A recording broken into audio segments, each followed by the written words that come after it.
Hi guys, Mark Crossfield here in the shades, driving back from a fantastic talk with Sasho Mackenzie, Dr. Mike Duffy, and many other great talkers on in the morning. All of that. Fun, wasn't it? Stephen Buzza in the car house, Q&A house. Matthew Lockey as sound man in the Q&A house.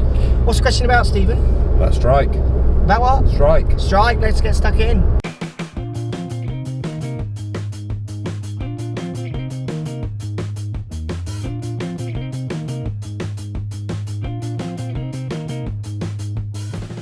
Right, Stephen, strike me up.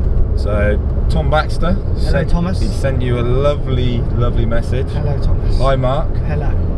He said, you and the gang often talk about the importance of strike. Do. How can you practice to improve strike? I'm particularly interested in improving the consistency of my driver. Very good question. How would you improve strike? Anyone got any options? Matt, you showed me some good strike improvements from one of your students. Did you like that? How did you do it?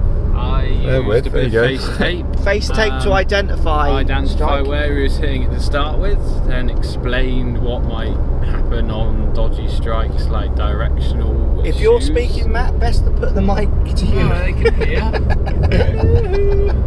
And then we talked about why the reasons a strike might be off different parts of the club face and tried to I think that was the question. What was the reason? Yeah.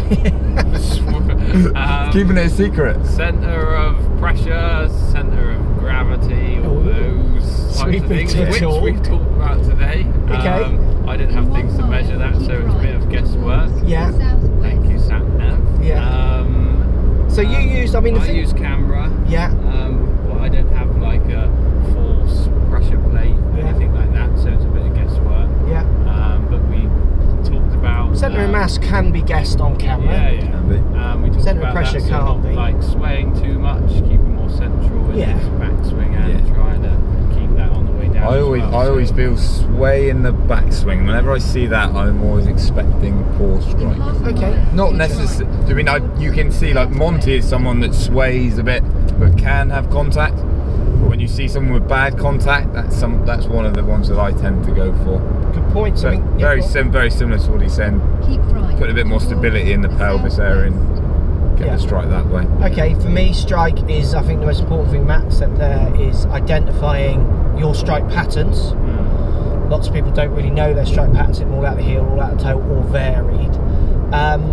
For me, look, my best strike lessons are as basic as identifying the strike pattern and then asking them not to hit it in that position. That almost sounds like a joke, and when I say it to them, I say, like, I mean, I don't really feel like I should be getting paid for this, but it just empowers them to think, I'm actually allowed to think about trying to pull it towards me to hit off the toe or out towards the heel, those kinds of things. I think people don't do that initial thing, do they? They don't actually work out where the strikes are wrong before they do it. And then, so that doesn't then empower them to practice it. The other thing as well, I think so many people are mistaken with golf instruction that I've got a good grip, I've got a good posture, I made a good turn, whatever these cliches they want to use, I should be striking it well. Totally not. I can strike the ball well on 1 foot, 1 arm if you give me enough goes at it. It's about that awareness of where that sweet spot is. Great drills obviously are about trying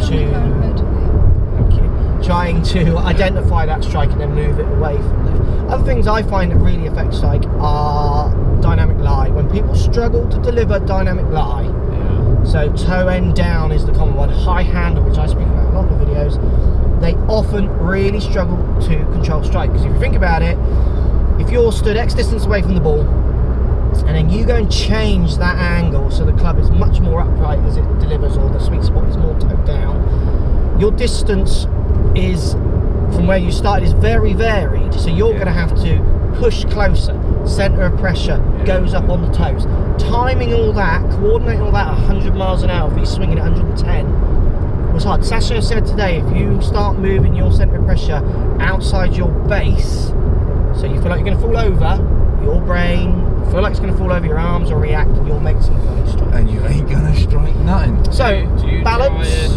Do you try and make your strikes in your lesson go like nice and small, but in one particular area? Like sometimes it doesn't go straight to the middle, but it might all just bunch towards the heel or the toe. If there's, and then work on it.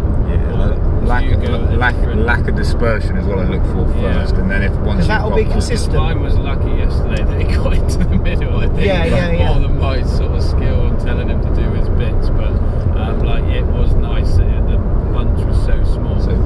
balance, stability, and then a bit of luck. Yeah. And a bit of Lockey luck. Not allowed to use stability.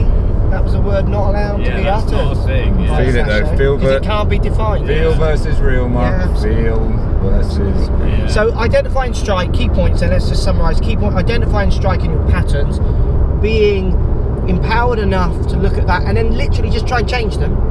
Now if you can't change them, there might be a technical reason. Faces the past, change, vertical swing planes, dynamic lies, which are then making it harder for you to coordinate how far that sweet spot is out in front of you or towards you.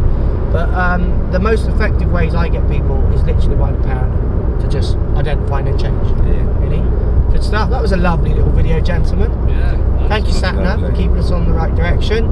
Thanks for comments down below. Goodbye. Thanks for watching. Subscribe to my YouTube channel for loads more videos. Find me on Instagram at Crossfield Mark. Also on Twitter at 4golfonline. Find me on Facebook, Mark Crossfield. Thanks for watching. Post comments as always, and see you soon.